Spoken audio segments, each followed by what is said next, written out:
Shapoorji Pallonji is an 153-year young, not old, engineering and construction conglomerate.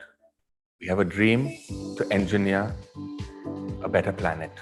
We have a dream for Africa to engineer a super Africa.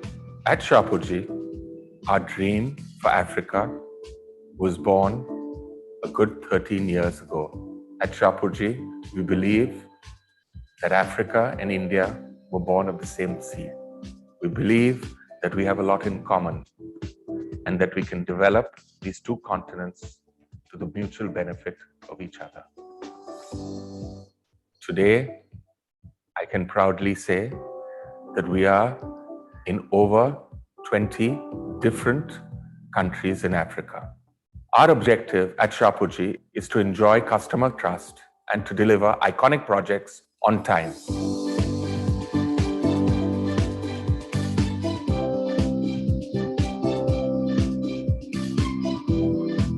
We are and have been an international organization for 48 years. In order to focus our vision on certain areas, we would like to have a strategic growth in Africa in the following areas: solar and storage, large-scale convention centers, mass housing, large marine projects, large infrastructure and connectivity projects, large oil and gas projects.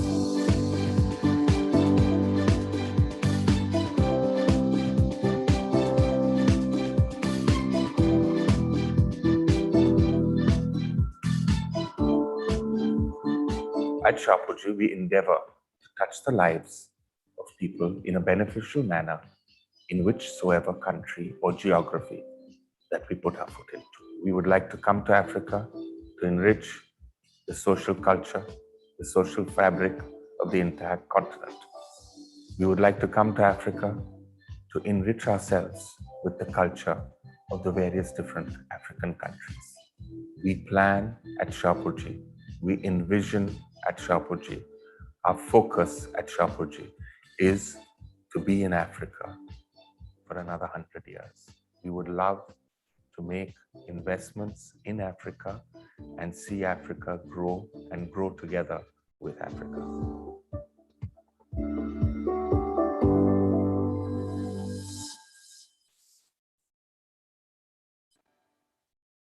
In 1868, the Tata Group was founded on a philosophy that put the community at the heart of its existence. Today, we are a $100 billion global enterprise.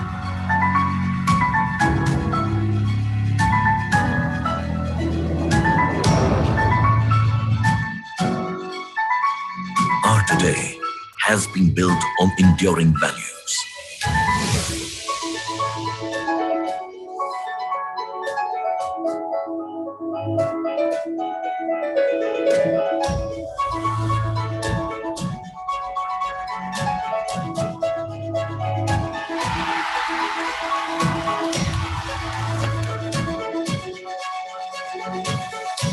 Our today is about delivering excellence across business sectors.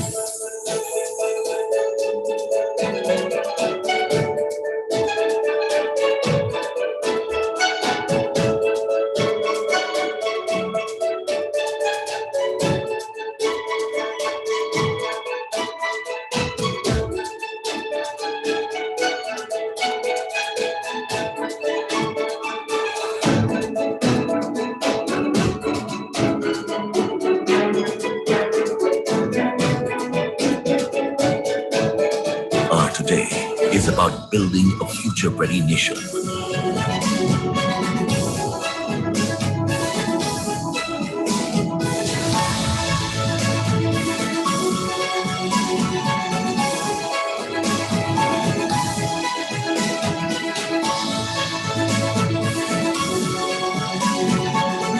today has a strong foundation with community at its core.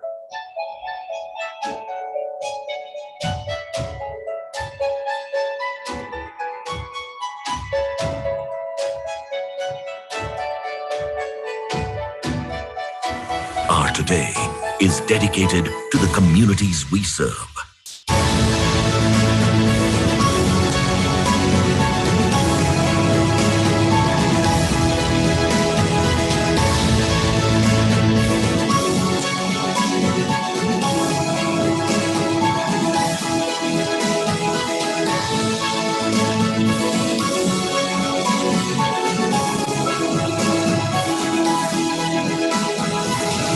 Our today is always about more than just today.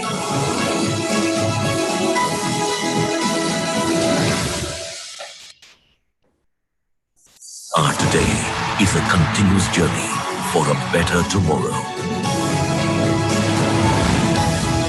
Tata, leadership with trust.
Shapoorji Pallonji is an 153-year young, not old, engineering and construction conglomerate.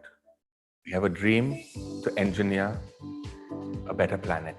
We have a dream for Africa to engineer a super Africa. At Shapoorji, our dream for Africa was born a good 13 years ago. At Shapoorji, we believe that Africa and India were born of the same seed. We believe that we have a lot in common and that we can develop these two continents to the mutual benefit of each other. Today, I can proudly say that we are in over 20 different countries in Africa. Our objective at Shapoorji is to enjoy customer trust and to deliver iconic projects on time.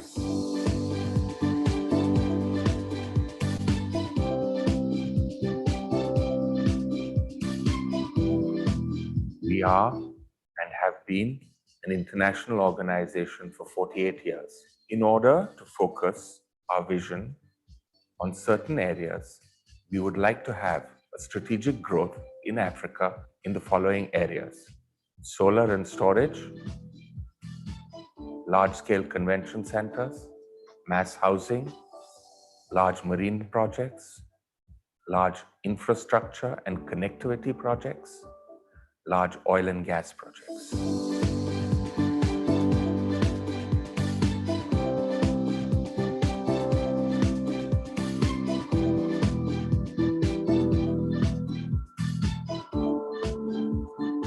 At Shapoorji, we endeavor to touch the lives of people in a beneficial manner in whichsoever country or geography that we put our foot into.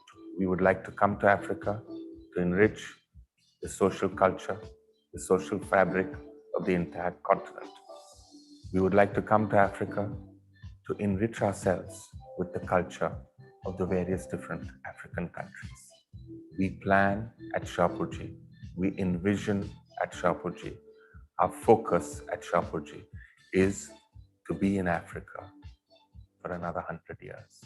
We would love to make investments in Africa and see Africa grow and grow together with Africa.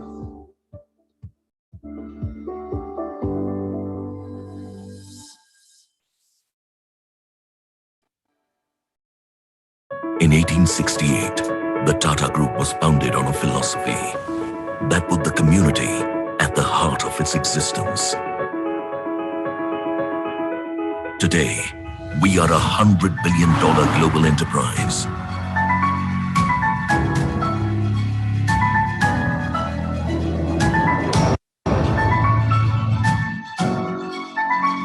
Our today has been built on enduring values.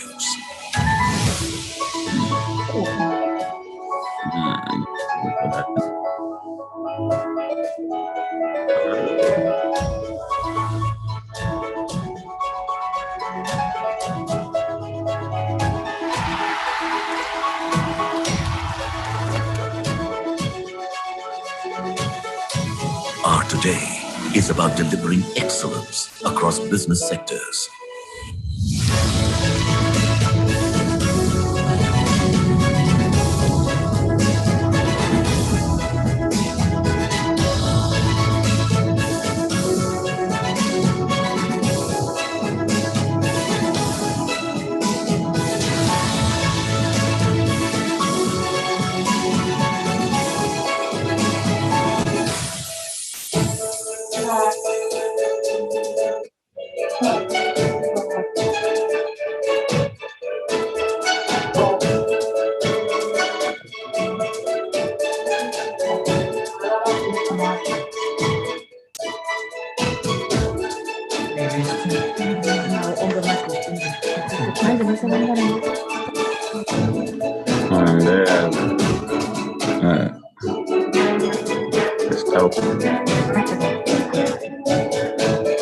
Our today is about building a future-ready nation.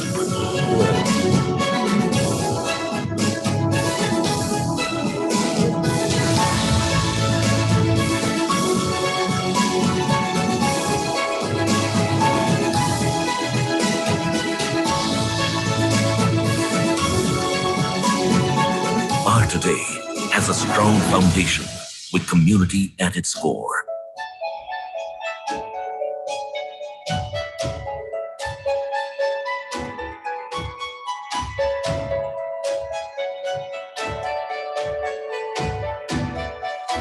Our today is dedicated to the communities we serve.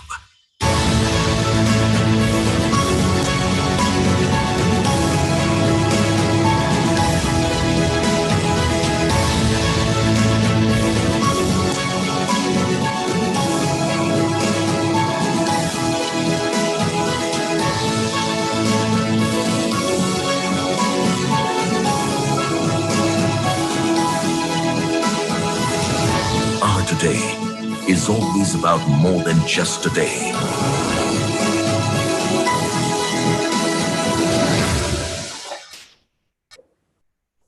Our today is a continuous journey for a better tomorrow. Tata, leadership with trust.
Shapoorji Pallonji is an 153-year young, not old, engineering and construction conglomerate.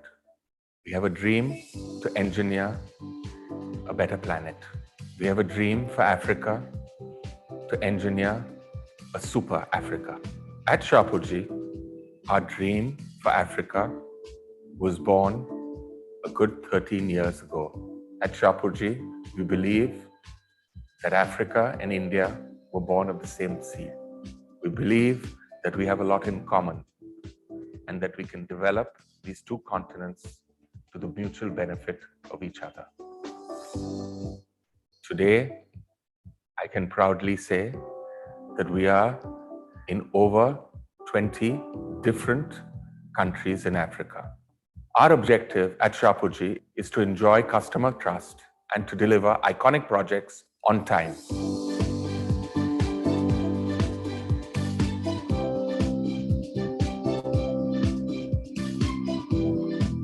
We are and have been an international organization for 48 years. In order to focus our vision on certain areas, we would like to have a strategic growth in Africa in the following areas: solar and storage, large-scale convention centers, mass housing, large marine projects, large infrastructure and connectivity projects, large oil and gas projects.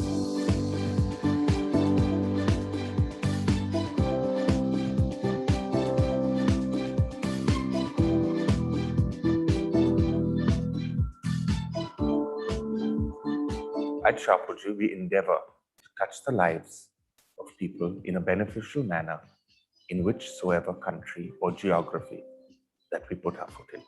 We would like to come to Africa to enrich the social culture, the social fabric of the entire continent.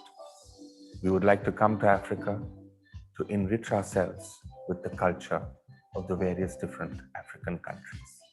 We plan at Shapoorji, we envision at Shapoorji, our focus at Shapoorji is to be in Africa for another 100 years. We would love to make investments in Africa and see Africa grow and grow together with Africa.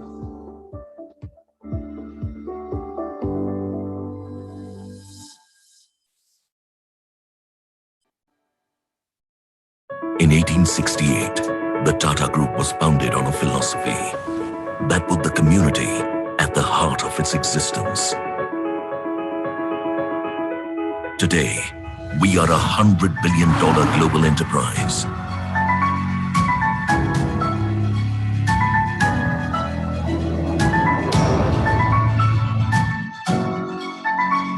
Our today has been built on enduring values.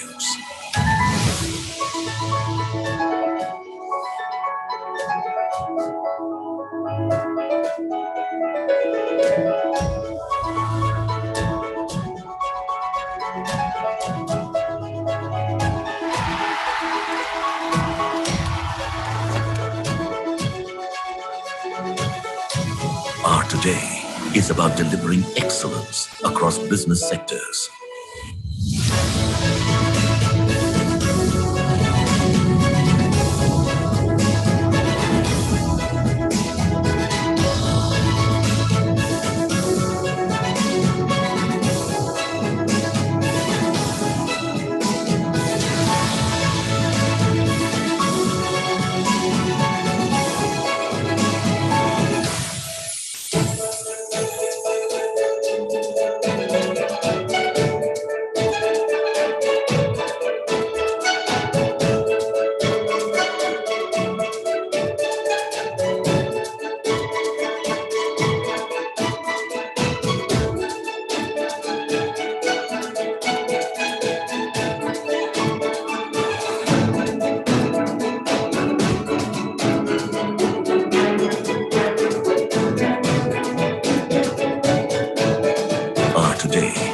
about building a future-ready nation.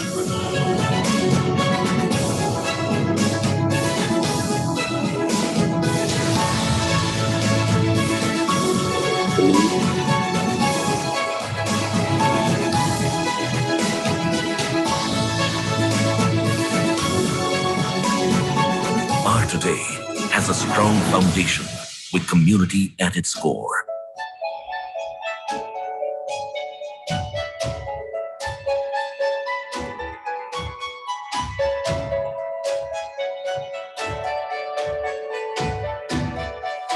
Our today is dedicated to the communities we serve.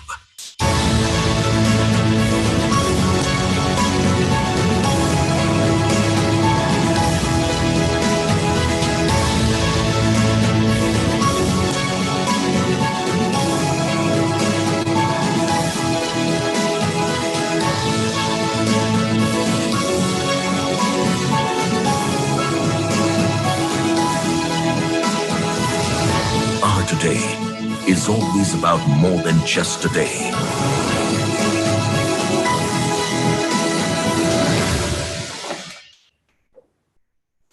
Our today is a continuous journey for a better tomorrow. Tata, leadership with trust.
Shapuji Palanji is an 153-year young, not old, engineering and construction conglomerate.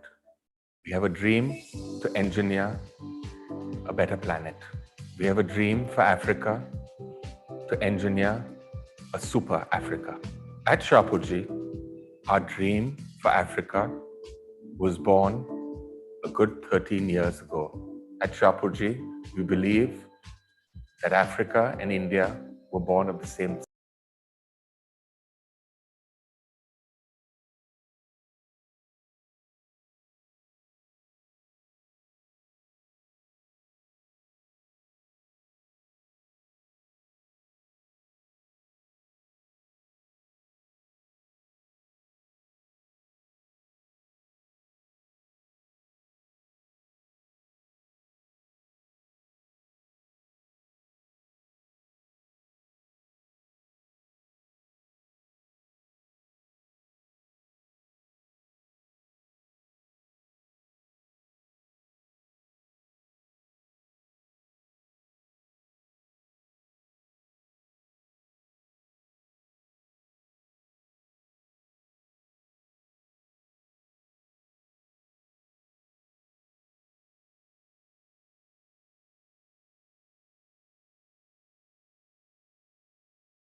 Honorable and esteemed speakers, this is Shaugat Mukherjee from CII. I welcome you on behalf of the Ministry of External Affairs, Government of India and CII. We will start the meeting in another a minute or two.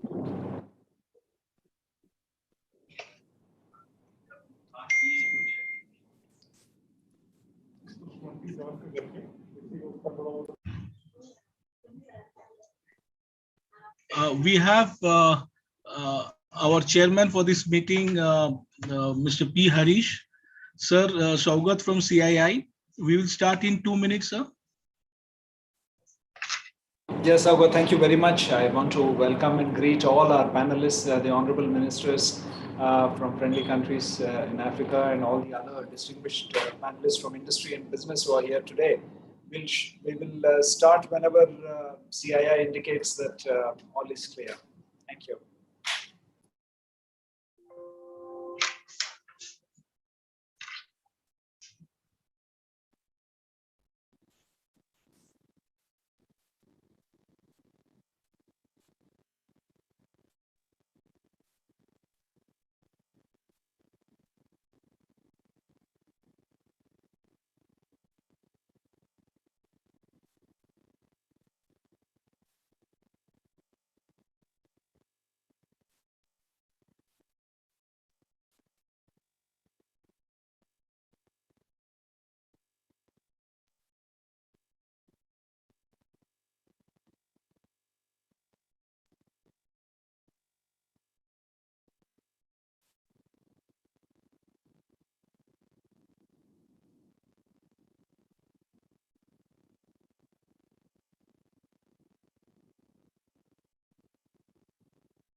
Shaugat, if you're through, I think we can start the meeting. I don't want to delay. We have distinguished ministers who are also with us. Yes, sir. Yes, sir. Sir, let us start. Sir, I invite you to please start the meeting. The two of the ministers will be joining from Malawi and Zimbabwe. So we have Honorable Minister from Eswatini and also from the Republic of Ghana, sir. Yes, thank you. Thanks a lot. I want to, at the outset, greet honorable ministers from Africa who are taking part here. His Excellency Senator Peter Bambe, Minister of Natural Resources and Energy of Eswatini. We also will soon be joined by His Excellency Newton Kambala, Minister of Energy of Malawi. His Excellency Mr. Soda Jemu, Minister of Energy and Power Development of Zimbabwe. We have with us His Excellency William Aidu, Deputy Minister for Energy of the Republic of Ghana. Welcome to you all, Excellencies, and thank you very much for your participation. We also have strong participation from members of business and industry from India and Africa. We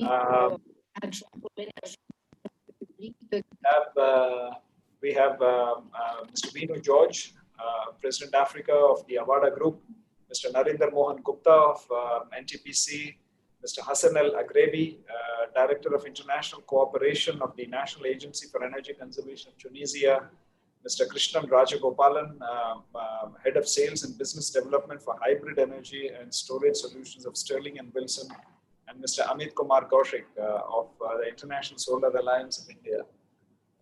Our distinguished panelists, members of the business and industry from India and Africa, ladies and gentlemen, I want to welcome you to this session themed Propelling Africa's Thrust to Achieve Sustainable Energy Security of this particular session of the 16th edition of the CII Exim Bank Africa Conclave. We are grateful to all of you for your presence, and the theme particularly is very important, keeping in view the predominant issue on our minds of a post-pandemic economic recovery that both India and our friends and partners in Africa are working on. Having access to affordable, reliable, sustainable, and modern energy is one of the 17 Sustainable Development Goals, and the UN has declared this decade as the decade of action for achieving the Sustainable Development Goals. Sub-Saharan Africa, dear friends, has the lowest energy access rates in the world. Electricity reaches only about half of its people, while clean cooking only 1/3. Roughly around 600 million people lack electricity, and 890 million cook with traditional fuels. 13 countries in the region have less than 25% access, and economic growth is also relatively low. So this dramatic lack of energy access is a huge impediment to bringing about economic development and growth, and remains worrisome, especially in times of the pandemic, a very critical situation that we all face today. Access to affordable, clean, and sustainable energy is a key precursor to our collective efforts towards climate change mitigation. And this year, the whole world is focused on climate change, as the COP26 would be held in November in Glasgow. A green transition is a huge focus of international efforts, and collective efforts towards climate change mitigation, raising human security, and building resilience in our communities is thus vital. Energy security is a very important component of India-Africa partnership. It's a prerequisite for African-led and African-owned development that India has supported all these years. A huge chunk of our lines of credit to Africa are utilized for the development of Africa's energy sector. These include several projects that are of critical national importance. Around 180 lines of credit have been extended to 41 countries in Africa, worth over $11 billion to cover infrastructure and capacity building in various sectors, especially energy sectors.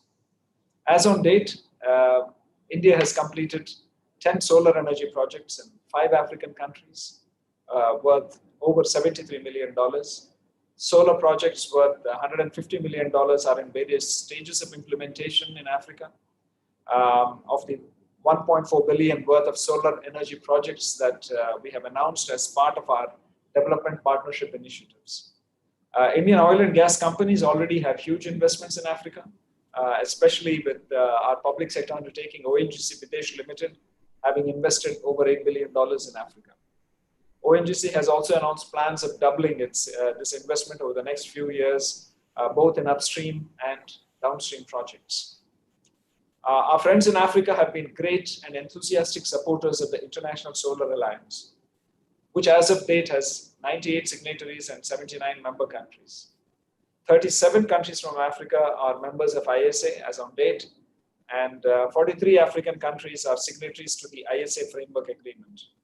When we wanted to amend the Framework Agreement of ISA to universalize the membership, we have had a very enthusiastic response from our friends and partners in Africa.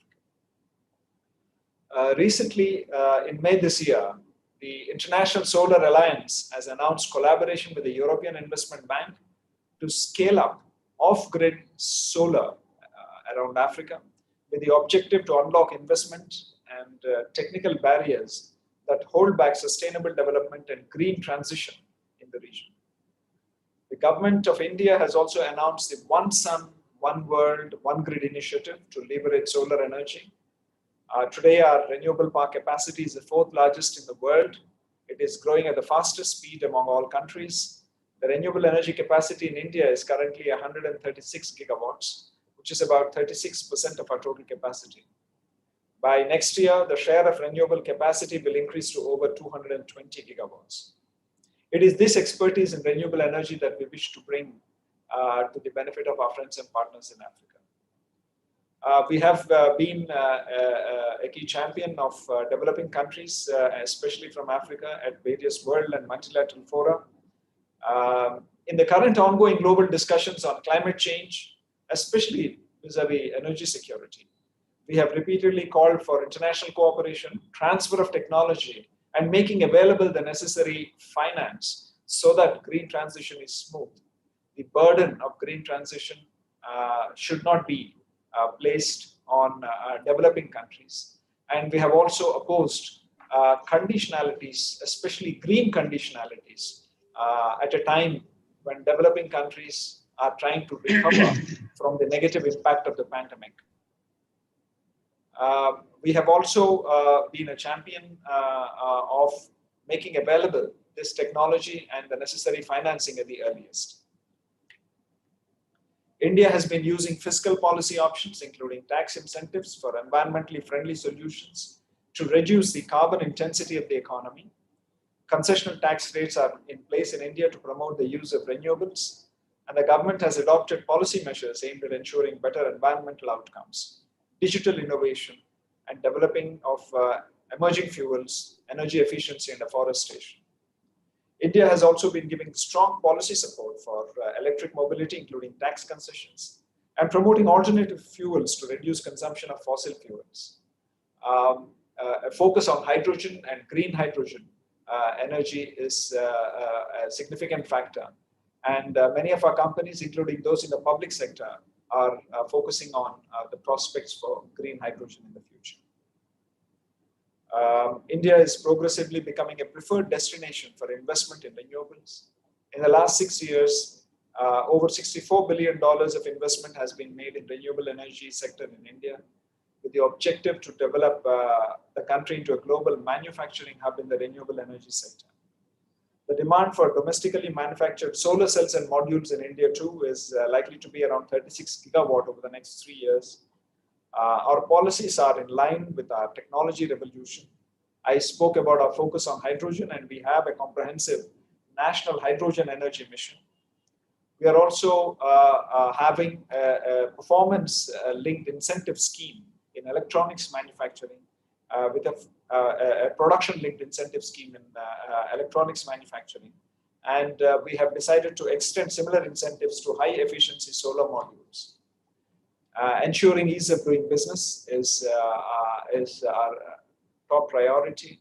And we have dedicated project development cells and FDI cells in all ministries to facilitate investors. In short, clean energy and facilitating a transition to renewables and to greener sources of energy is a huge priority for the government.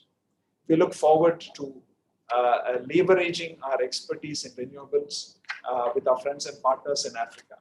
And I'm hopeful that today's discussions with our partners and from business and industry will lead to newer linkages between our two businesses and between the governments and the industry to make this possible at the earliest. Thank you very much for a patient hearing. I now have the pleasure to invite His Excellency Senator Peter Bambe from Eswatini to kindly address the audience. Senator, the floor is yours.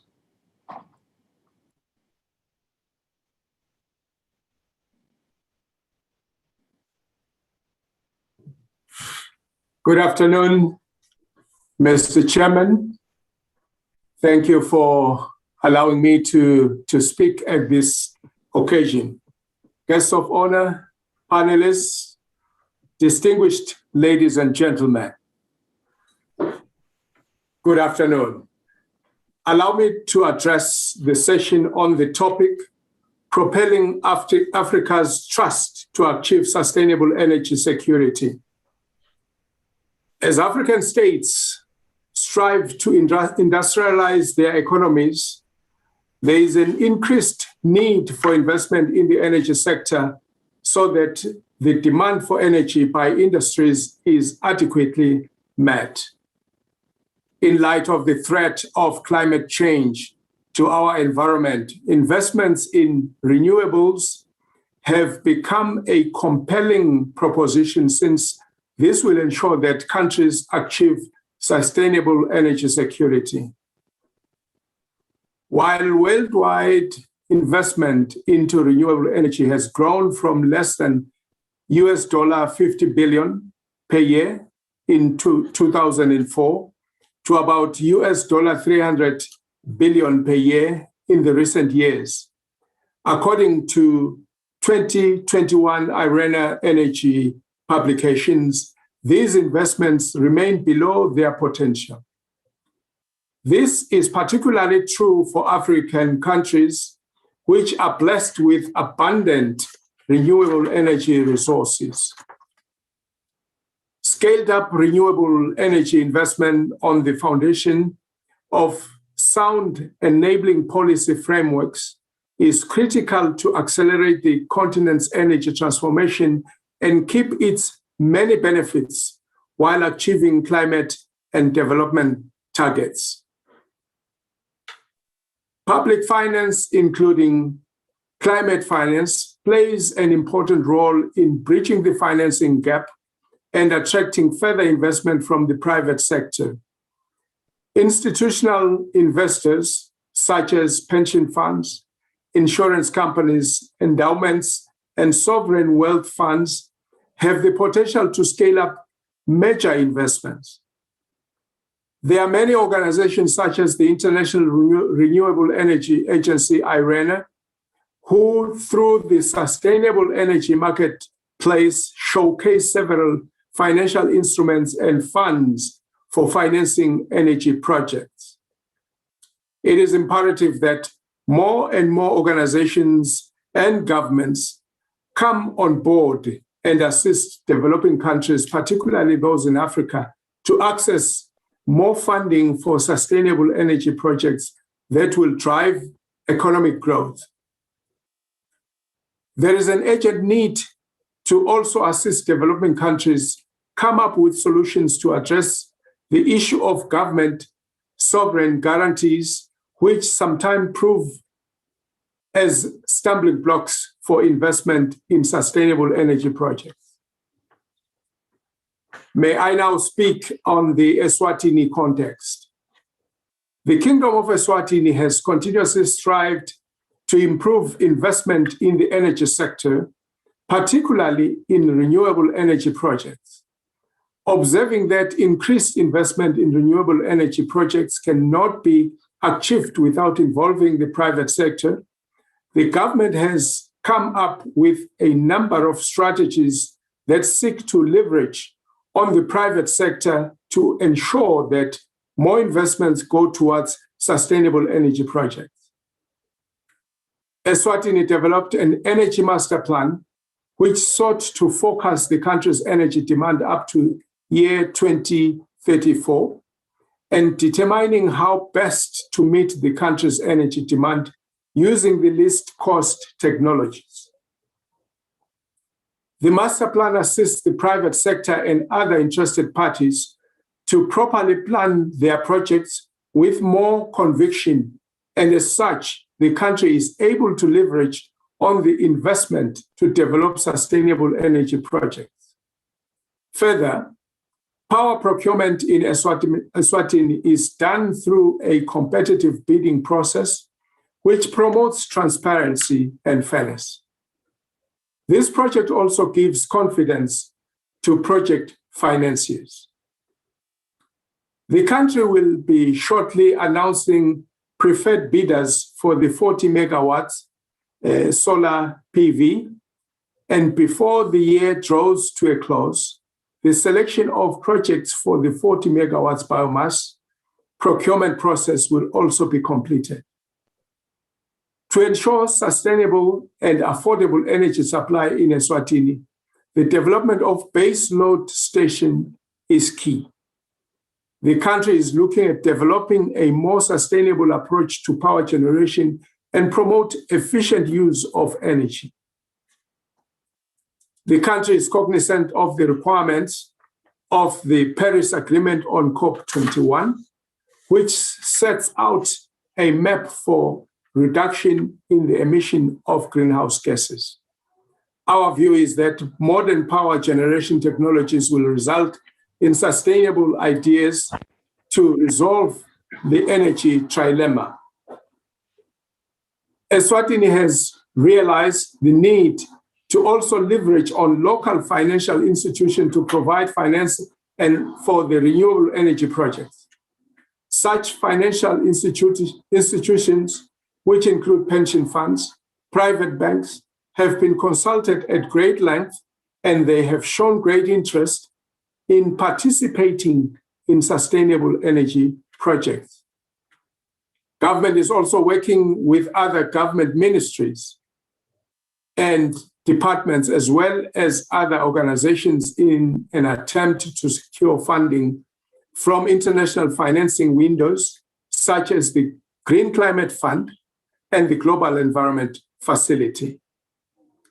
Eswatini will continue to create an enabling environment for investment in renewable energy projects, with particular interest to leverage on the private sector by addressing barriers and challenges that are preventing their participation in renewable energy projects.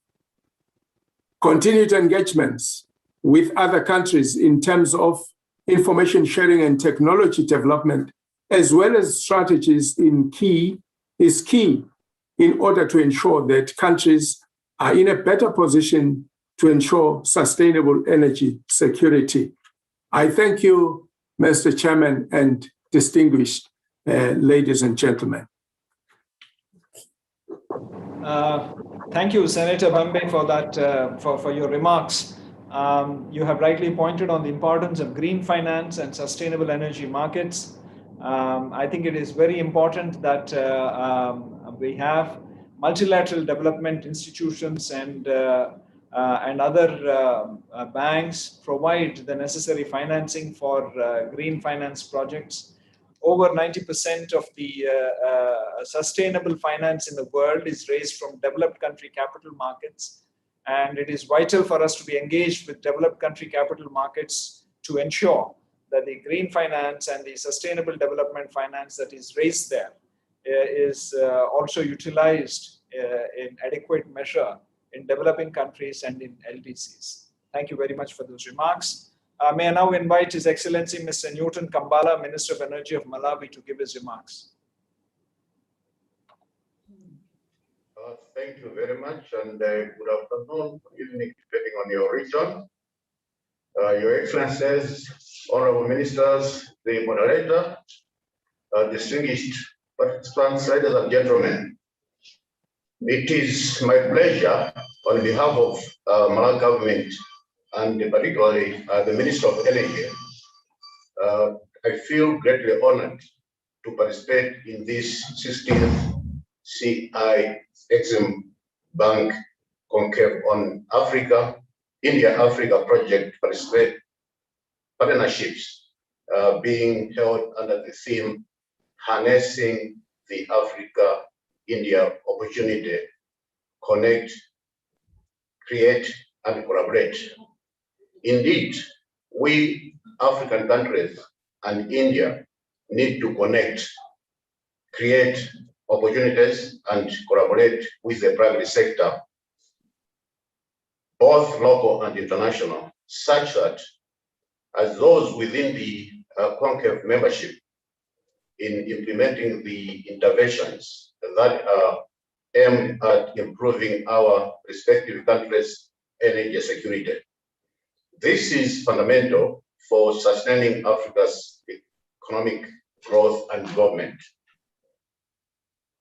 One sure and safe way to achieving energy security in Africa is through development of green and diversified energy portfolio.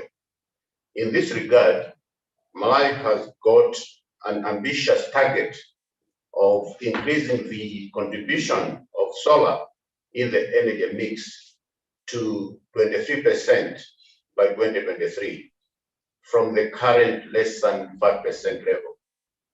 The renewables we are looking at include small hydro, solar, wind, geothermal, and indeed biomass technologies.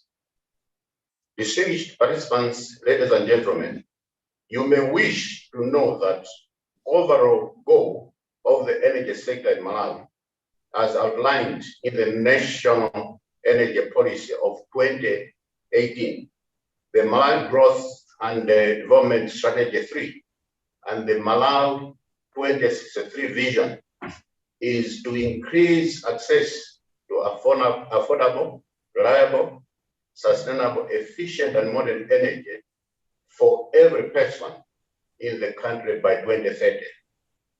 You can see that this goal is in line with the Sustainable Development Goals and sustainable energy for all initiatives.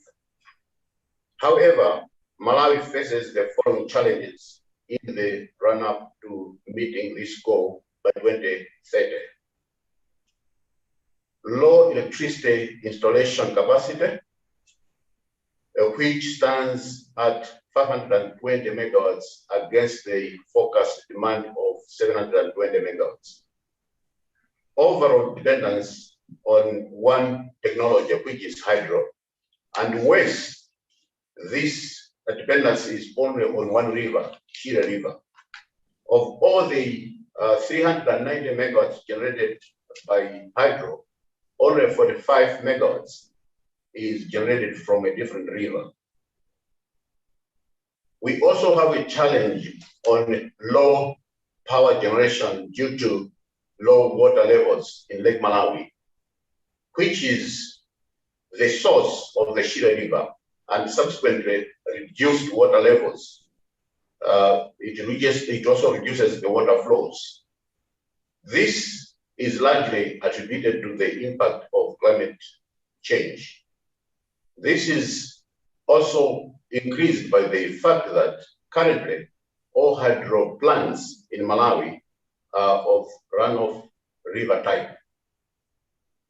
The other challenge is low national grid electrification rate, which is currently at 11.4%, and low off-grid electricity rate, which is currently at 6.6%.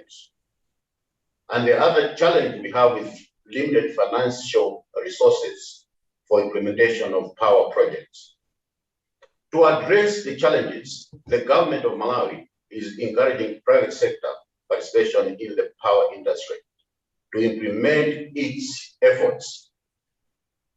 To this end, the government is working on creating a conducive environment for private sector participation in the power industry.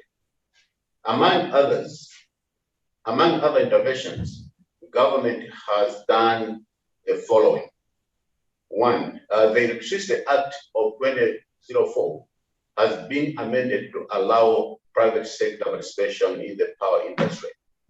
Number two, the independent power producers framework has been developed to guide procurement of both solicited and unsolicited independent power producers. Three, a cost of service study has been concluded and a 4-year cycle movement towards the cost reflective tariffs has been developed.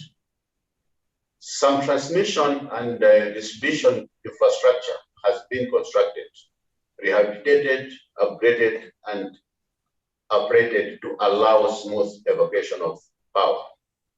And some feasibility studies, notably on large hydro projects, have been conducted to make information available for interested potential investors. With these interventions, the government of Malawi, through the Minister of Energy, is calling upon private investors, both local and international, including those from India, to consider investing in the power industry in the country as independent power producers or through public-private partnerships, financing arrangements, or joint ventures with utility companies. Distinguished participants, ladies and gentlemen, you may also wish to know that Malawi is a member of the Southern Africa Power Pool. In this regard, the increasing generation capacity and ensuring security of supply in Malawi will also benefit neighboring countries through cross-border trade under the power pool.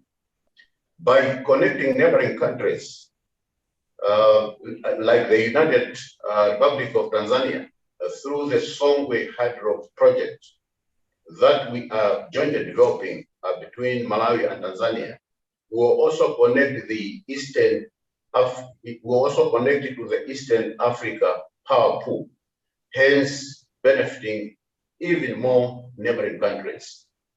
In the clean and modern cooking energy space, Malawi is proud to take on a leadership role as the United Nations global champion to energy access.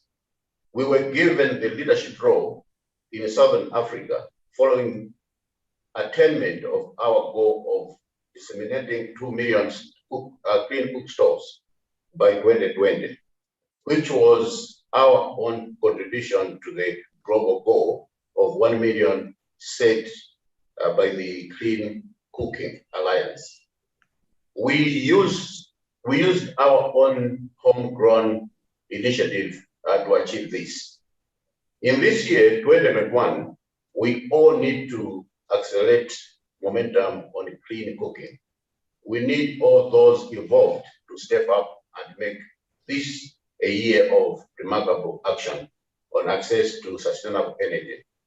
We do this to preserve our natural resources and forests, and to improve the health, livelihood, and well-being of our people. Malawi is committed to building relationships and to working with the full range of stakeholders, institutions, and disciplines necessary to make sustainable energy accessible to all, leaving not one household behind.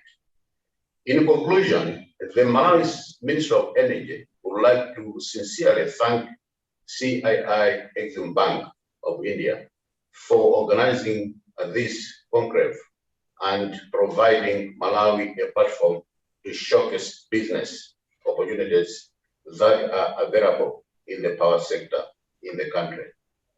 The investment norms in most African countries, including Malawi, are very conducive for attracting major investments. And I can assure you that there is a space for cross-border partnerships in energy projects. We actually have some key and potential projects which are ready to be taken up by private sector, both local and international, such as the Kamwamba coal power plant, which is estimated at about 300 megawatts, Lower Songwe Hydro 180 megawatts, Fuf Hydro 261 megawatts, Krombidzo 361 megawatts, and some transmission lines such as Western Backbone, and then the Malawi-Zambia interconnection. Thank you very much for your attention. Thank you very much, Minister Kambala, for your remarks. I think it's very important, the role of the private sector in bringing about greater investment in renewables. It is also vital for us to ensure that the private sector come up with innovative financing and participation arrangements, including PPP, and take part in the various opportunities in this sector in Africa. Thank you for explaining the investment provisions in Malawi and the attractiveness of the investment climate there. May I now take the opportunity to invite His Excellency Mr. Soda Jemo, Minister of Energy and Power Development of the Republic of Zimbabwe. Minister Jemo, the floor is yours. Thank you very much. Good afternoon, Mr. Chairman, the guests, other guests of honor, the panelists, and all the participants to this conclave.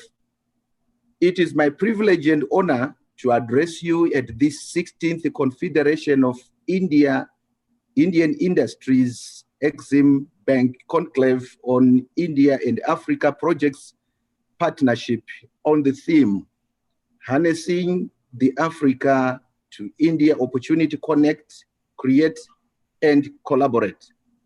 I shall be speaking on opportunities offered by my country, Zimbabwe, in the energy sector, beginning with a brief background of the mandate of the Ministry of Energy. My ministry, which is the Ministry of Energy here in Zimbabwe, which also does power development, is responsible for providing guidance to the energy sector through policy formulation, performance monitoring, and administration of the sector, as well as research, promotion of new energy technologies, and renewable energy development. Energy is a key enabler for unlocking value in all the other sectors that includes the health sector, agriculture, mining, and manufacturing, just to mention a few. The Zimbabwean energy sector welcomes investments in the sector to increase energy production, which resonates with the vision of becoming an upper middle income economy by year 2030. There are some policies currently in place, and these are the energy policy of 2012, and which liberalized the power generation and allowed the participation of the independent or the private sector in the power generation. We also have the renewable energy policy of 2019, which speaks to exploitation of the renewable energy resources in the country, which can be also done by the private sector.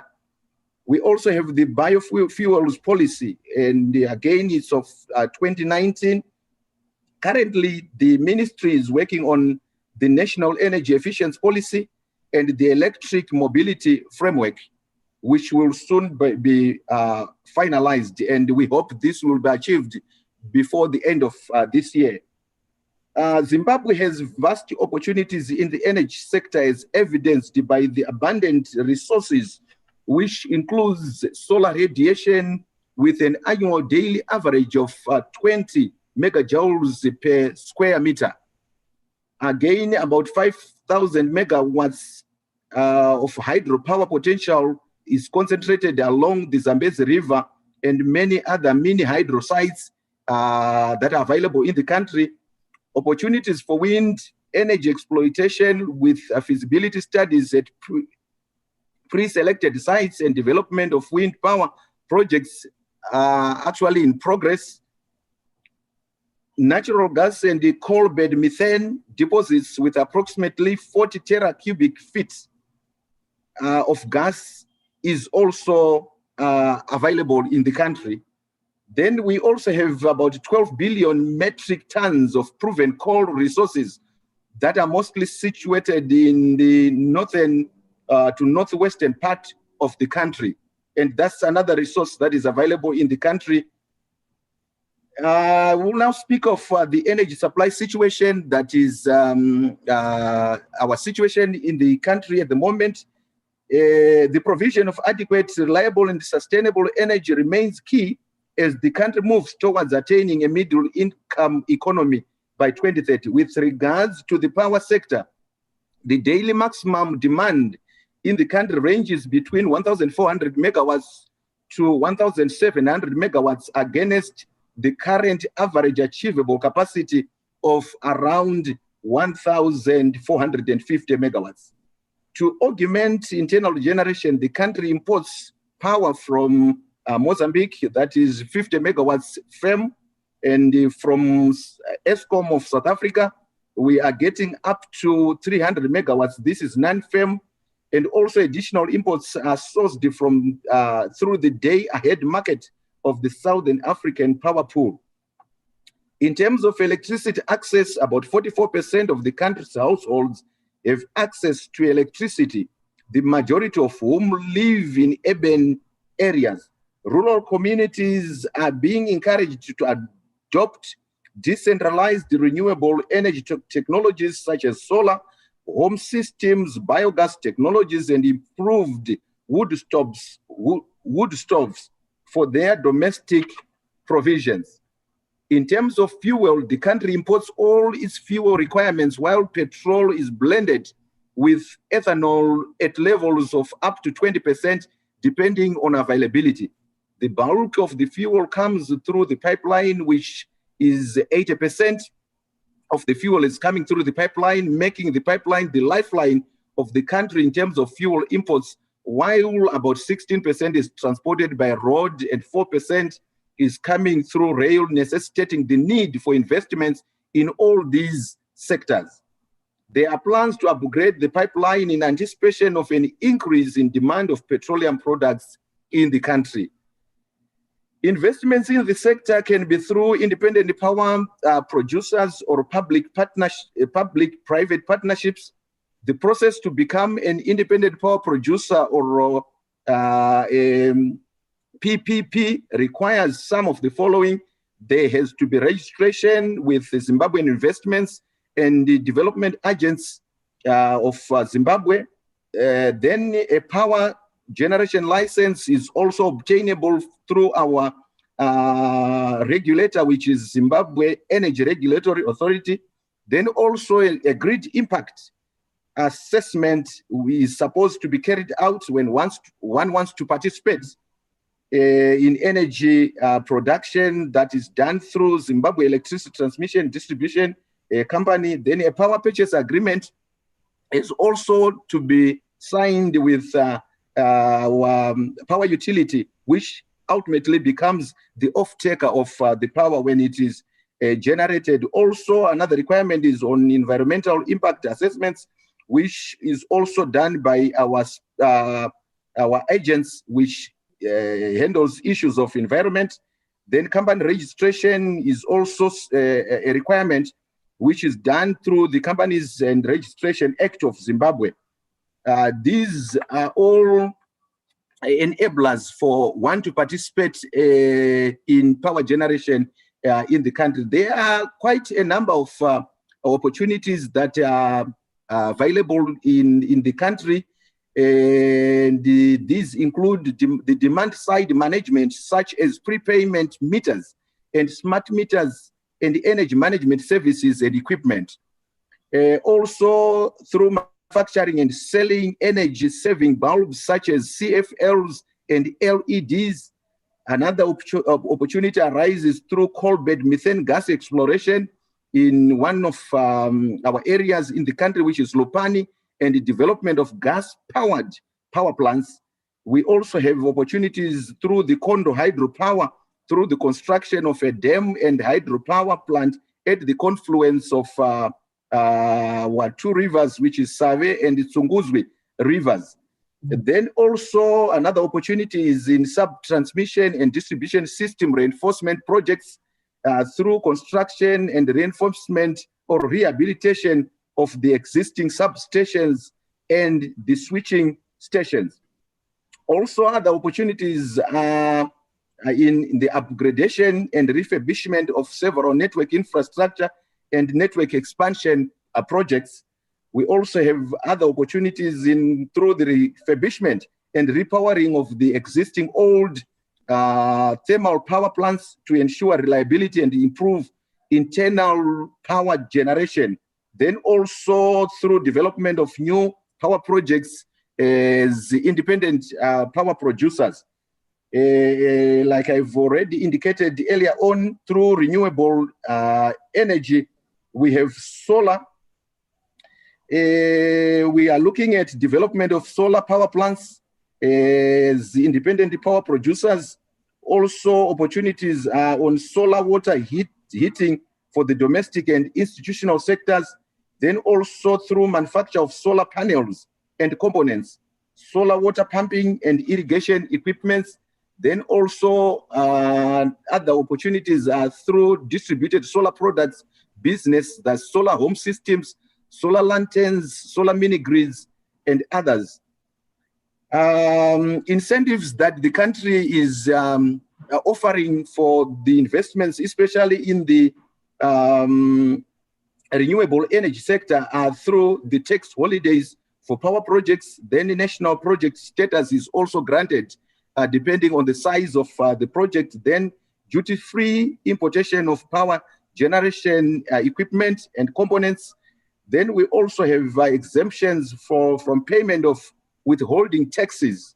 This is also another incentive that is available. Then also prescribed asset status is offered for some selected projects. In line with our president's vision of an upper middle income society by 2030, my ministry is geared towards providing universal access to modern energy services by all citizens also by 2030.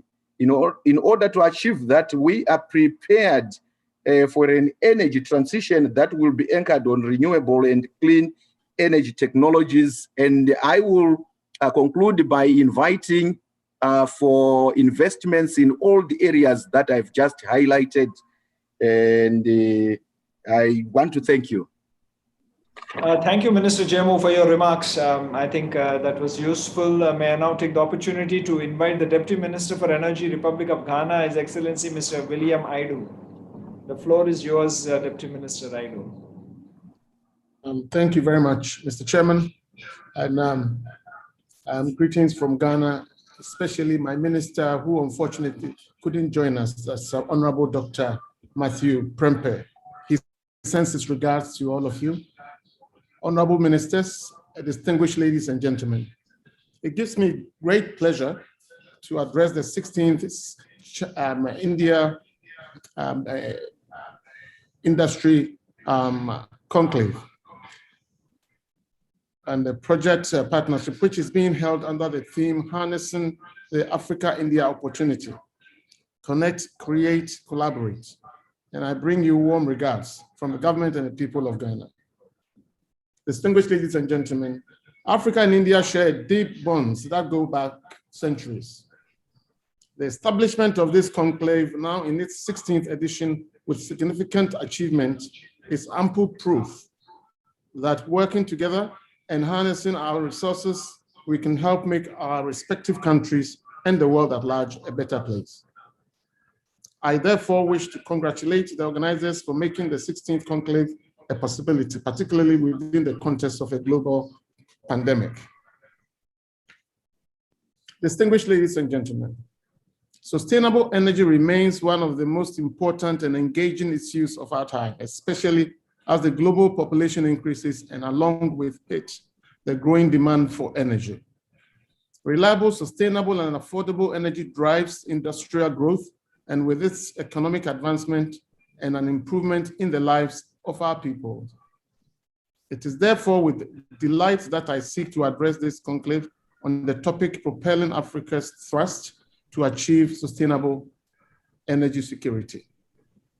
Distinguished ladies and gentlemen, the African continent is known for its endowment with both conventional and renewable energy resources, which, if properly harnessed, will help us to sustainably meet the energy demand whilst responding to the climate change challenge. Our continent is also characterized by unevenly distributed energy resources coupled with relatively small national energy markets. In order to harness our energy resource endowments to achieve sustainable energy security, the following interventions will be key. Number one, we must pursue continuous liberalization of national energy systems aimed at separating grid operation from generation and distribution to equipping member states to participate in regional and continental power markets. In Ghana, our electricity sector has been unbundled into functions of policy, regulation, power generation, transmission, and distribution being performed by separate entities. This began in 1995 through government policy. The purpose was to migrate from the regulated monopoly structure towards a deregulated competitive power market structure. Number two, we must jointly engage in the development of energy infrastructure to take advantage of economies of scale. For instance, Ghana currently has great interconnection with all its immediate neighbors, that is Côte d'Ivoire, Togo, and Burkina Faso. As part of the attainment of the strategic goal of the West Africa Power Pool for regional energy integration. The most recent interconnection line is on the northern border, connecting to Ouagadougou in Burkina Faso by a 225 kilovolt line with a capacity of 436.5 MVA. These interconnecting projects all form parts of the interzonal transmission line and the coastal backbone transmission line in the regional master plan. The Africa Energy Chamber forecasts that the 2021 generation is likely to range between 870 to 900 terawatt hours if demand picks up aggressively throughout the year, following the gradual removal of COVID-19 lockdown restrictions and economies opening up fully to international trade. Power pools will therefore play a focal part in enabling countries endowed with generation sources to provide this requirement.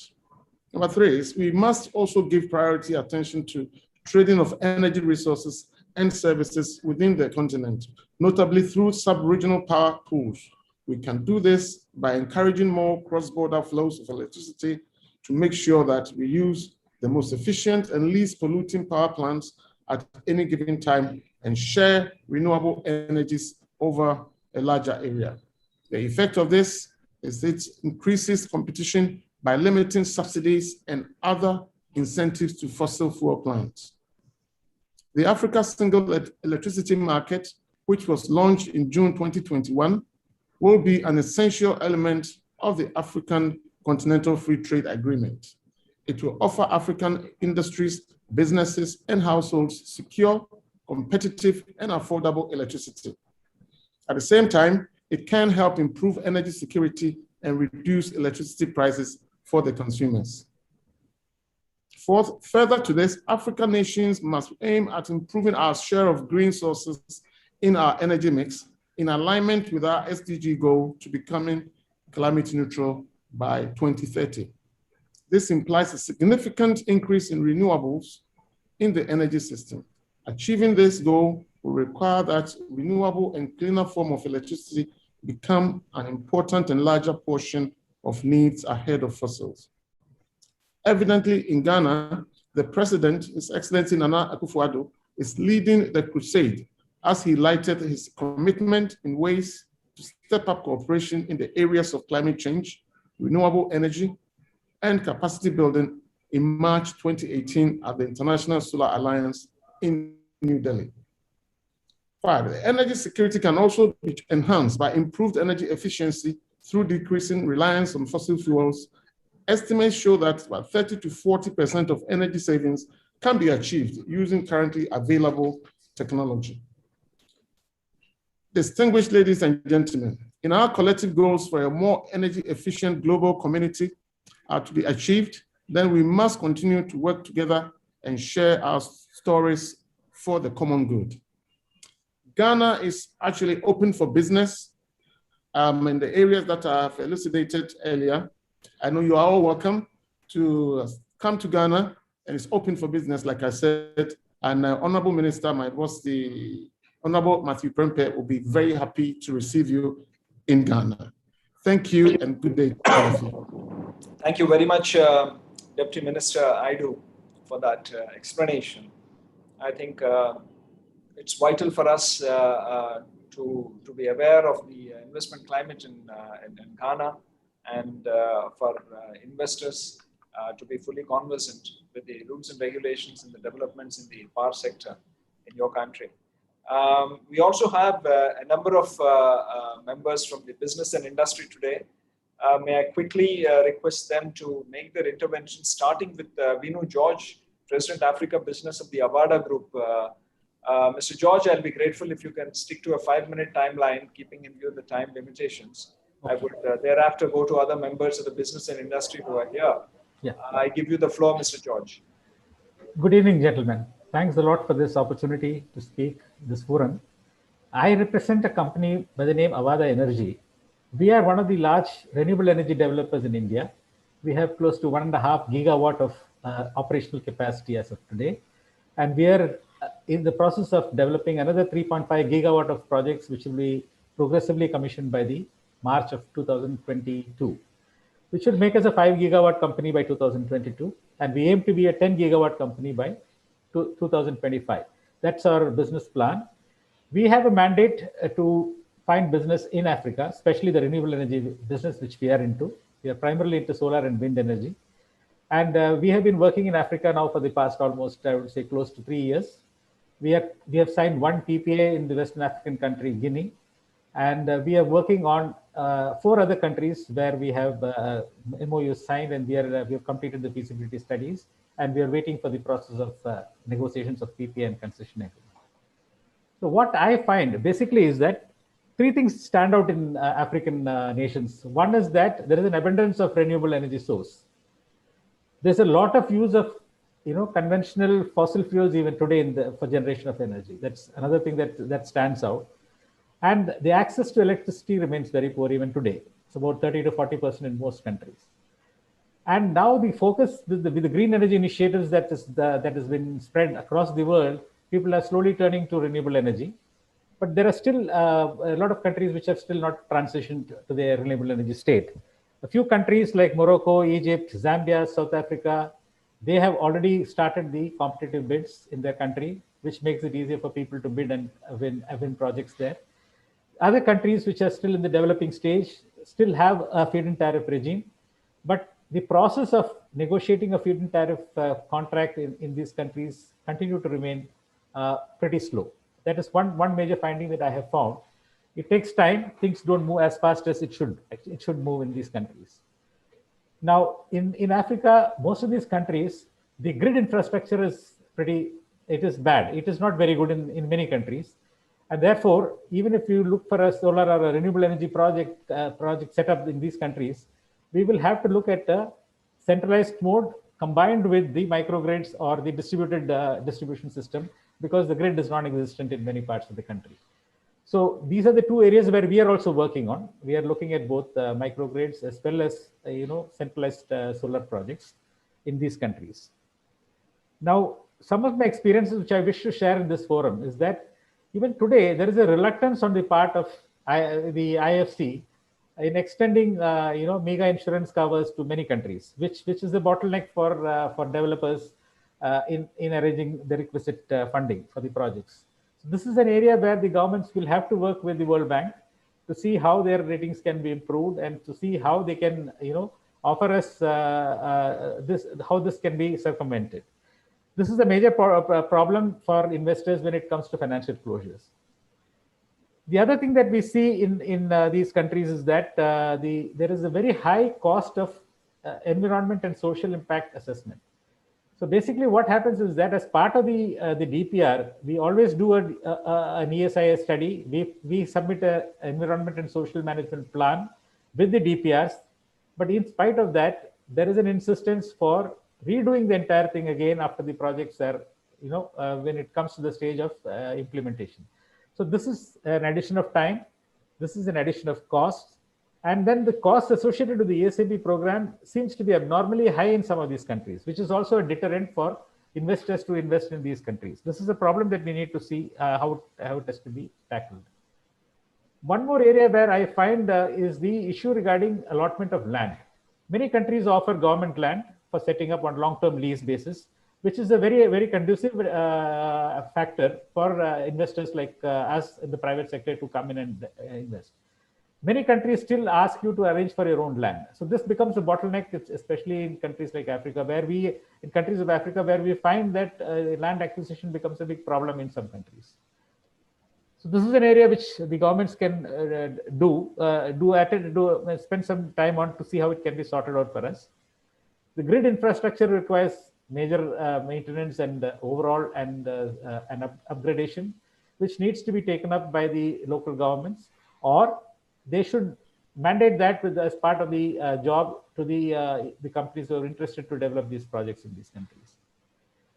One more factor which I have noticed in my experience in these countries is that the concession agreements and the power purchase agreements that finally get signed, the drafts are very one-sided in many of these countries, and it makes it very difficult for investors to invest in these in projects when the conditions are totally one-sided. So my suggestion is that in these areas, if the governments can be proactive and if they can be more fair and make it a international standard of negotiating these contracts, it will help us speed up the process of implementation of these projects. I will stop here because Thank you. Thank you, Mr. George, for giving us your company perspective about what is required to be done from the government side in Africa to make it more attractive for investors like you in this sector. May I now request Mr. Hassan Al-Aghravi, Director of International Cooperation of the National Agency for Energy Conservation of Tunisia. Mr. Aghravi, the floor is yours. Bonjour. Vous m'entendez?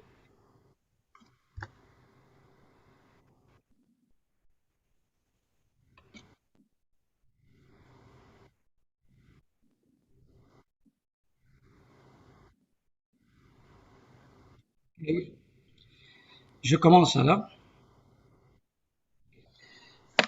Tout d'abord, permettez-moi d'abord de vous remercier pour avoir donné cette opportunité à l'Agence nationale pour la maîtrise de l'énergie en Tunisie pour participer à cette édition, 16e édition CII du Banque Conclave en Inde et pour le développement de partenariats avec les pays de l'Afrique essentiellement.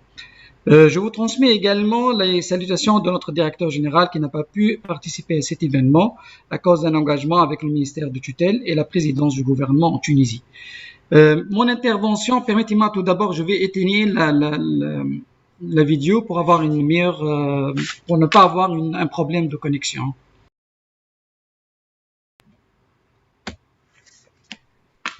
Mon intervention va avoir une approche plus ou moins un peu différente des collègues. C'était très intéressant ce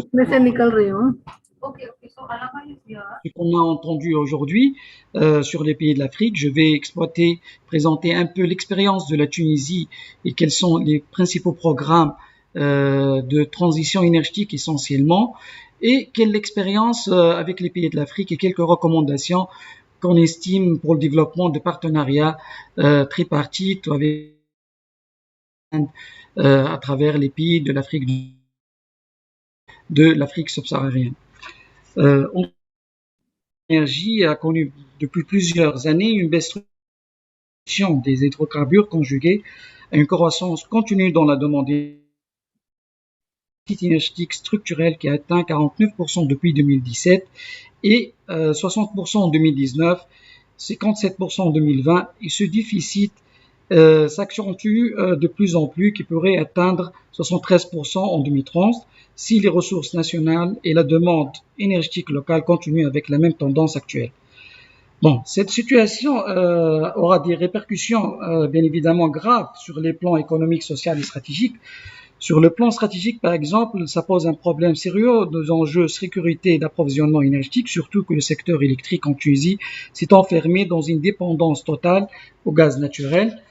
Également sur le plan économique, un déficit énergétique qui s'est traduit par une aggravation du déséquilibre de la balance des paiements et une amplification de la facture des importations énergétiques qui baisse lourdement sur les finances publiques à travers les subventions octroyées aux produits énergétiques.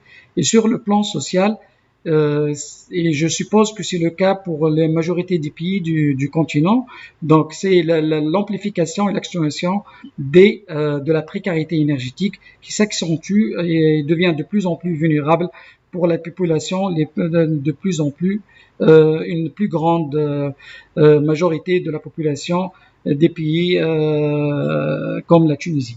Sur le plan climatique, nous en Tunisie, on a une part de plus de 60% dans les émissions de gaz à effet de serre. Le secteur de l'énergie, donc, il constitue un enjeu important dans la politique climatique du pays qui s'est engagé, notre pays qui s'est engagé dans le cadre de la ratification de l'accord de Paris à contribuer à l'effort planétaire d'atténuation. Malgré tout cela, et afin de relever tous ces défis, je voudrais tout d'abord souligner que la Tunisie s'est engagée sur la voie d'une politique volontariste de transition énergétique bas carbone qui est en phase, bien évidemment, avec les objectifs de développement durable, et ce depuis plus que 3 décennies, et a toujours annoncé des objectifs ambitieux en termes d'efficacité énergétique et d'énergie renouvelable, soit de réduire, en ce qui concerne nos défis, c'est réduire la consommation d'énergie primaire de 30% à l'horizon 2030 par rapport au scénario tendanciel, et ce par le pays du renforcement de l'efficacité énergétique dans l'ensemble des secteurs d'activité économique, notamment les bâtiments, industrie et transports, atteindre une part des énergies renouvelables dans le mix électrique de 30% en 2030.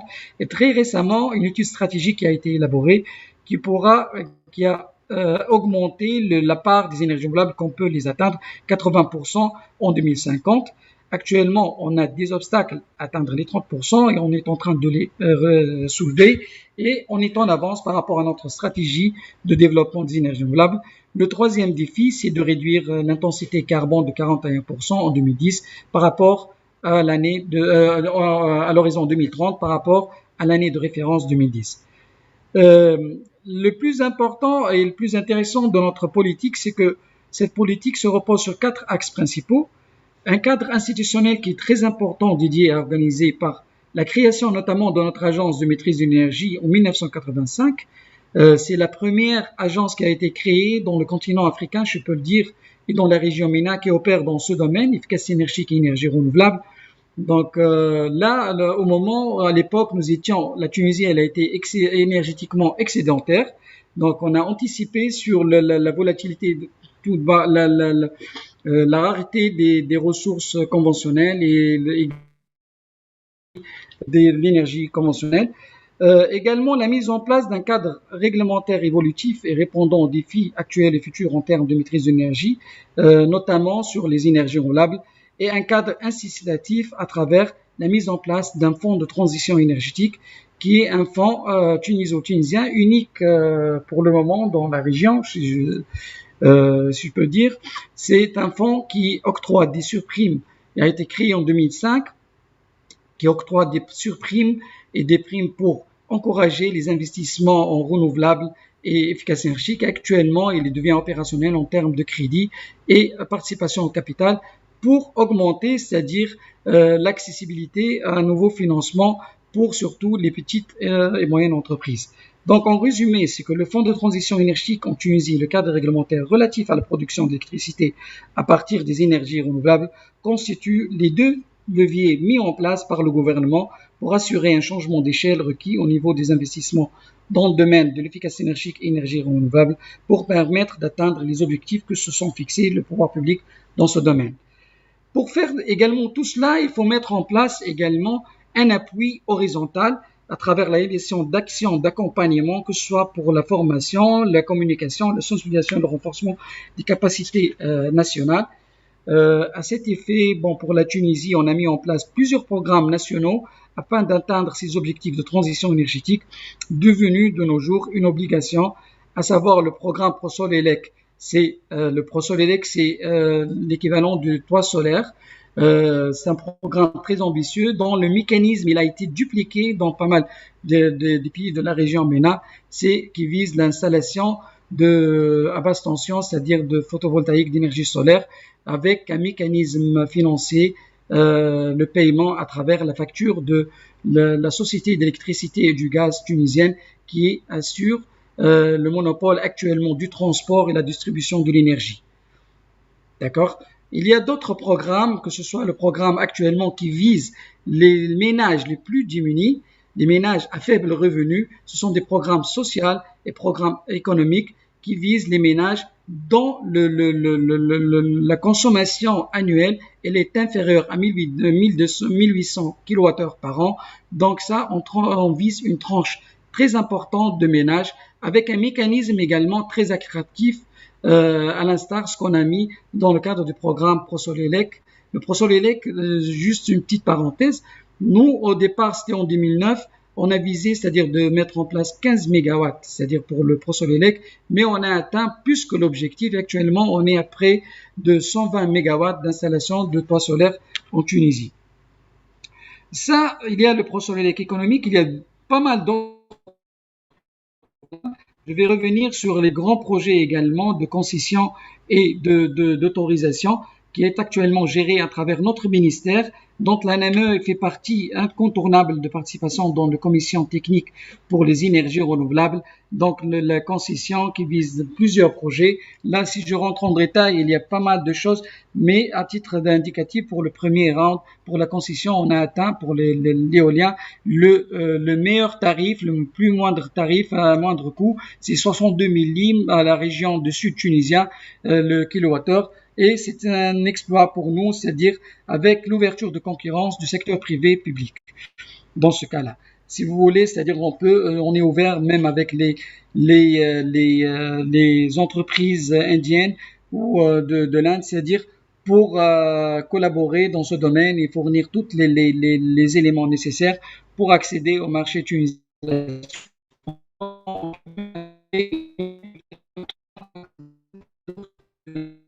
Donc,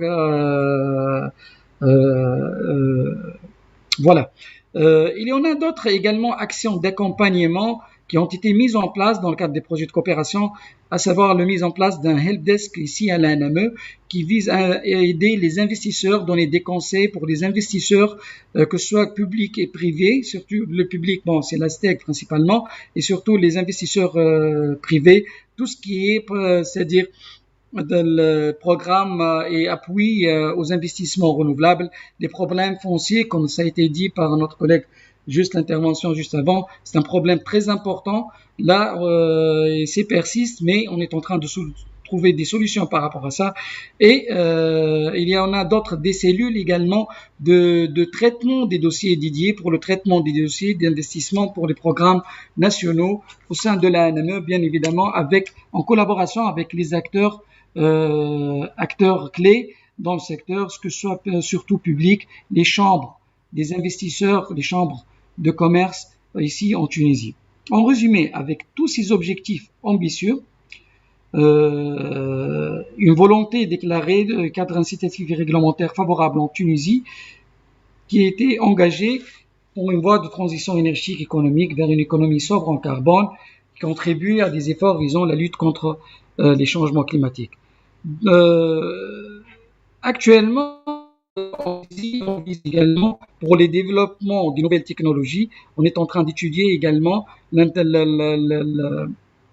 technologies pour les économies, les secteurs économiques. We are running short of time. Can you convey to the speaker that we'll need to wind up? Okay, 2 minutes. Donc, on vise également l'hydrogène, également le wind offshore, l'électrique également, et d'autres activités, les nouvelles technologies futures pour le développement des énergies renouvelables. Au niveau du continent, comme vous le savez, c'est-à-dire le continent africain, c'est le berceau de l'humanité, c'est une zone de la planète les plus vulnérables au changement climatique. Donc, il y a beaucoup d'efforts qu'on doit développer. Et nous, en tant que, c'est-à-dire la Tunisie, elle a essayé de lancer, c'est-à-dire une initiative. C'est l'Association africaine des institutions en charge de maîtrise de l'énergie. Cette association qui vise à être une plateforme d'échange dans le domaine de la maîtrise de l'énergie, un acteur incontournable pour la transition énergétique, qui vise à travailler également en synergie avec les initiatives pareilles, que ce soit avec l'AFREC, la BAD, l'Union africaine, l'ESA, pourquoi pas, et avec 9 pays adhérents à cette initiative du continent qui vise dans l'objectif, c'est-à-dire d'harmoniser tout ce qui est cadre réglementaire et tout ce qui est renforcement de capacité des pays du continent africain. Pour ne pas plus tarder, peut-être bien pour les conclusions et recommandations qu'on a pu constater, parce que l'ANME, nous étions sollicités auparavant par plusieurs pays du continent africain pour ouvrir une agence similaire au niveau de leurs pays respectifs. Et on a eu beaucoup de contacts avec les collègues, les pays frères du continent. Donc, on vise surtout pour le développement un cadre réglementaire incitatif propice au niveau des pays africains. Il faut opter pour l'harmonisation des politiques publiques, des réglementaires et des tarifs entre les pays, qui permet de réduire les incertitudes, de renforcer la viabilité économique des projets solaires, par exemple, et de rassurer les investissements avoir des autorités indépendantes de régulation du secteur électrique également,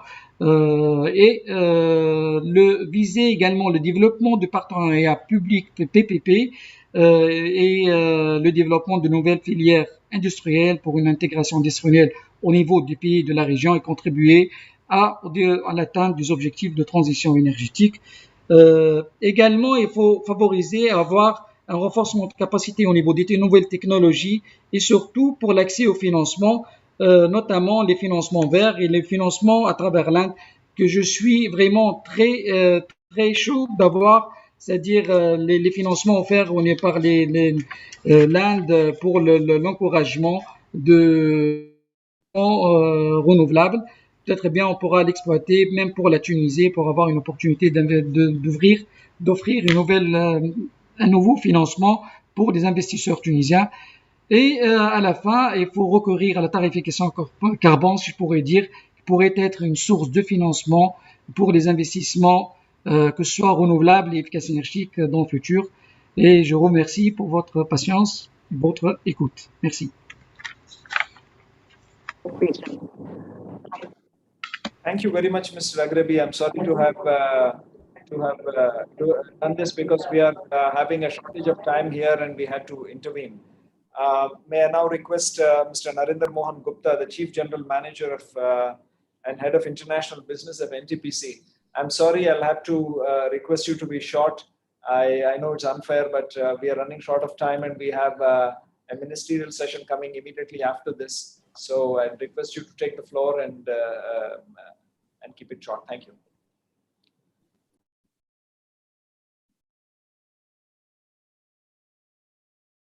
You are muted, Mr.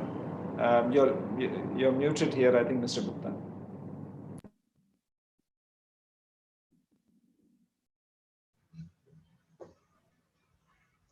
Yeah. Excellencies, honorable guests, distinguished delegates, colleagues, ladies and gentlemen, please accept my warm wishes. I would like to first thank CIA for giving us the opportunity to share NTPC's perspective on the topic, which is both interesting and very wide-ranging. Propelling energy security and sustainability. These three words from today's topic immediately pop up. The theme basically points to how we can speedily ramp up the availability of reliable power, which is both affordable and sustainable to the masses in Africa.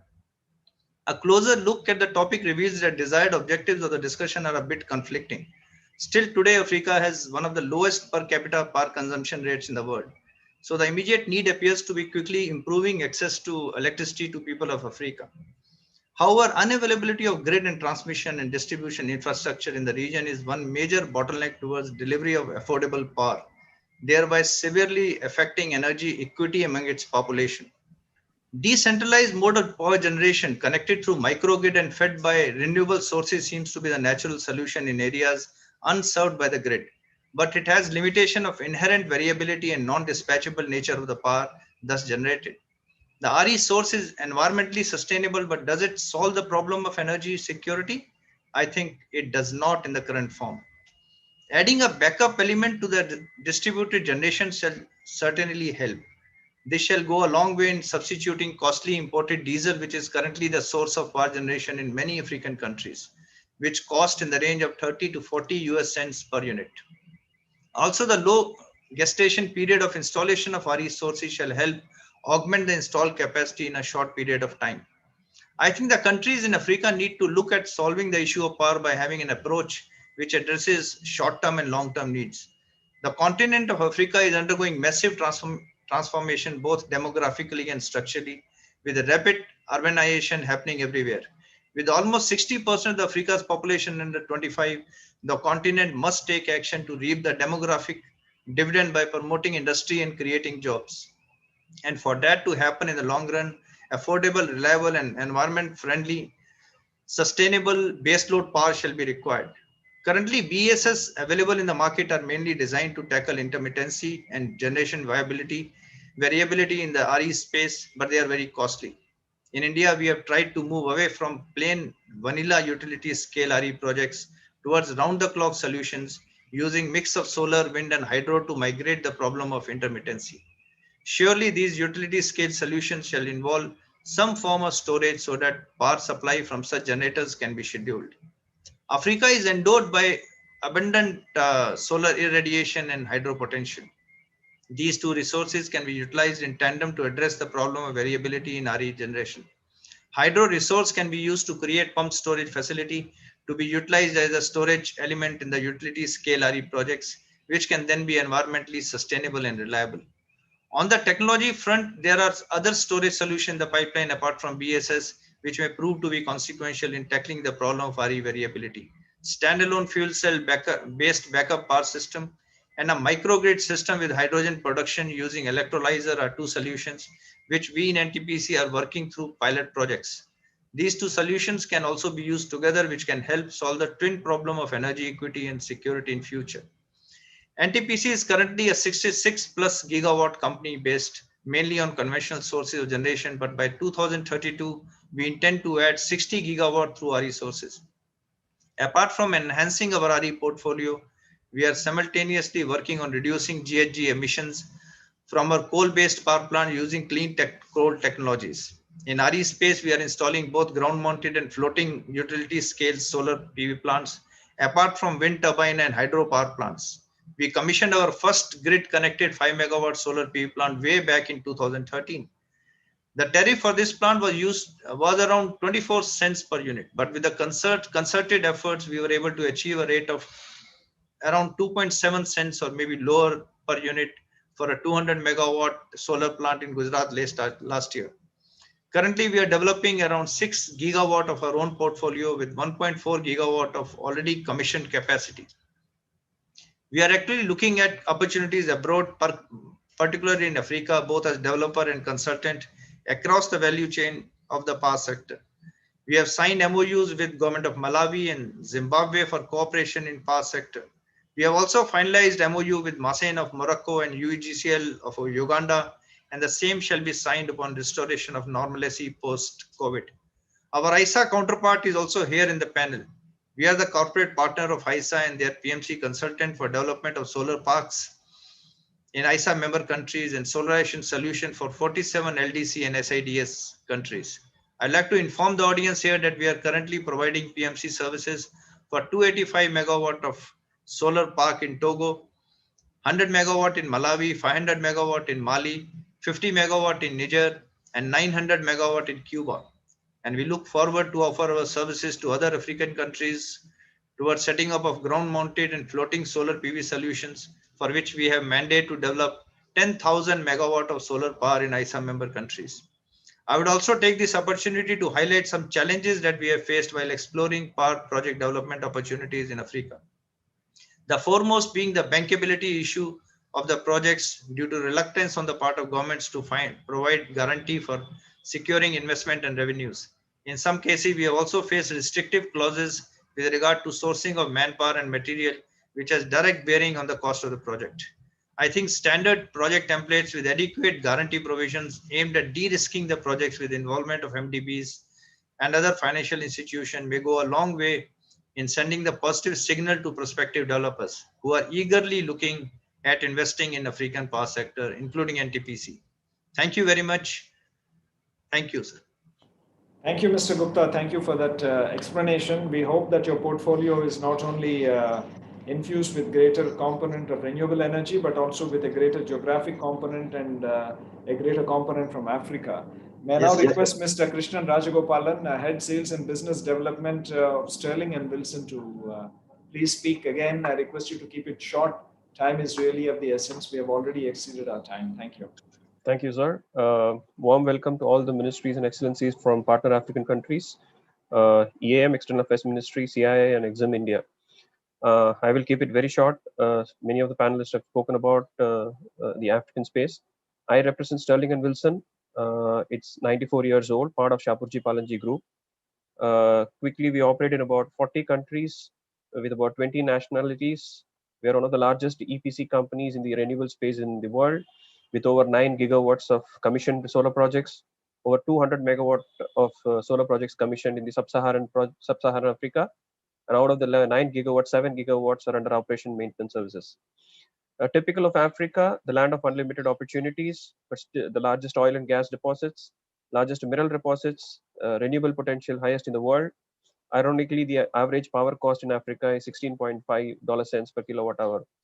The highest losses of transmission and distribution, large population of the continent still not access to electricity. However, the continent has developed a lot in the recent years in terms of energy, fast developing renewable energy continent in the world currently. The Sub-Saharan has come up with the WAP project, which is the West African Power Pooling, and also the Southern African Power Pooling, which should predominantly connect majority of the utility projects to streamline energy sources across countries. One major issue, as everybody pointed out, is the financial security for private investments, still a challenge. Policy implementation, policy frameworks are there, policy implementation still has blocks.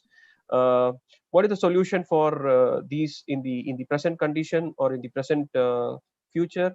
Probably in our experience is distributed energy generation.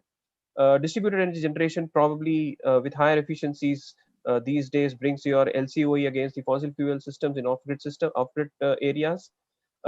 Combinations of renewable energy sources is becoming more and more prominent and viable these days in many parts of Africa, where you can integrate renewable sources like solar, wind, biomass, biogas, small hydros, with or without storage, which is basically called as the hybrid concept and becoming more and more prominent. Battery storage application in terms of energy shift is key for distributed energy generation and in combination with biomass, bio and solar potential. Some of the technologies that are coming up quite widely is microgrid applications with solar and batteries, mini hydro systems with batteries on the run of their channel rivers, mini hydros where solar plus hydro with storage is also coming up, mini grids where you have solar, mini wind and battery energy storage. Smart grids and prepaid metering is one technological advancement that is that's quite prominent these days. How does these benefit? Hybrid models have taken much stronger positioning today in the off-grid and I would say some of the utility areas as well. Utilization of existing resources locally is creating high reliance and higher efficiency on the system. Capital funding through export financing agencies and multilateral RE financing mechanism and community participation is key for this sector to grow. Capital availability is not an issue, but capital inflow due to some of the restrictions people talked about is an issue. Bankability and risk coverage of capital is continues to be a major hurdle. Local talent is an issue. While we talk about other areas from an EPC or a technology perspective and an execution perspective, I would say local talent is still an issue in Africa. Sustainability framework is an issue. Once project assets are built, how do you sustain these assets are also to be looked at. One such areas where we have been able to succeed quite stably is on the mix of energies. While you have a utility running on DGs, 4 or 5 DGs, where you are able to integrate solar and battery systems onto those DGs have substantially reduced 60% of DG utilization. And these integration of renewable sources have kind of brought down the levelized cost of electricity to an affordable rate for the utilities. And these batteries maintains not only grid stability in when you increase the penetration of renewables, but also has given load support whenever there is demand side management needs are there. One another combination that we would say Africa would strongly needs to look at, which also we are working on, is solar plus wind combination at site level, where you can also maintain the duck curve of demand with this combination, where solar takes up the daytime and wind takes up the evening times and night times, and you can also manage the sizing and the design with respect to battery in this space. Some of the projects which we would like to mention with support of EXIM, we have done projects in Niger, which is a 7 megawatt solar. I think one of the first grid mounted projects came up in Western Africa. We are also expanding the project by another megawatt with EXIM funding. These are export credit mechanism available from EXIM Bank of India. We have done 3 hybrid projects in Nigeria, Tanzania, Mali, and Niger. Mr. Rajagopalan, I'll have to intervene because we are really run out of time, and I still have Mr. Kaushik from 10 seconds. My closing comments, 10 seconds. The final comments would be, in order to sustainably looking at energy sector in Africa, what we would suggest is localization. where global technologies and capital needs to be married to the localization of the countries. Hybridization of local resources is one major way forward. Local talent development and deployment, community participation and creating sustainable framework for maintenance and revenue collection would be the third major framework that can be looked at. I thank the opportunity and I wish all to stay safe. Thank you. Thank you very much, Mr. Rajagopalan. Mr. Amit Kaushik from International Solar Alliance. You'll have to be really short. I'm very sorry, but of course, we all of us have talked about the ISA. So ISA has had a lot of face time today, but you have the floor. But keep it short, please. Thank you. Thank you very much, sir. And I do understand that being the last speaker leaves with you no time and also with no data to speak about, because previous speakers have already spoken about. So I understand the paucity of time, and I'm going to be very, very brief. And it comes to my mind that there are three words which are essential for scaling up of solar applications in African region, which International Solar Alliance, along with its member partner countries, is trying to scale up. And we have a very strong support from all the national focal points of member countries and also the ministers and the ministries. The three words which comes to my mind is the policy, process, and people. If the strong policies, streamlined processes, and the projects and programs are people in the interest of people and they bring benefit to the people, that is where the scalability comes up. Blended risk finance facility is also crucial and important for scaling up of this project. And as Mr. Chairman has mentioned about more than $1 billion LOC extended by the government of India, if this can be put to use at the earliest and the projects can come on the ground, this will scale up the entire projects. So all I would like to conclude here with saying that solar particularly was the technology of yesterday, it is relevant today, and it is promising tomorrow for the green future. Thank you very much, sir, for giving me the opportunity. Thank you very much. Thank you very much, Mr. Kaushik. Again, to sum up, I think it has been a very good session compared to the issue at hand, a very short session, I would say. We have had 4 ministerial representatives from Africa, important representatives from business and industry. I want to thank all the excellencies, the ministers, co-panelists, and everybody for your remarks. I want to thank CII and Exim Bank for organizing this. I think it's vital that we address the issue of green finance and sustainable development finance. That has come up in a big way, a point made by our African interlocutors today. It is important that development finance institutions address this issue of green finance and sustainable finance. And I'm sure Exim Bank will take this on board, and CII will ensure that as Indian industry goes into the power sector, into the energy sector in Africa, and looks at opportunities in the renewable sector, financial institutions and including Indian financial institutions and MDBs will actively explore more effective, efficient ways of bringing about finance for renewable projects there. Thank you once again for all your participation, and I hand over now to CII to take it further. Thank you. Have a good evening and a good day.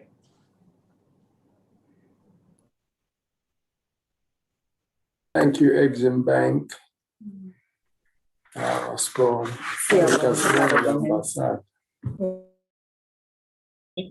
Thank you so much, sir. Thank you.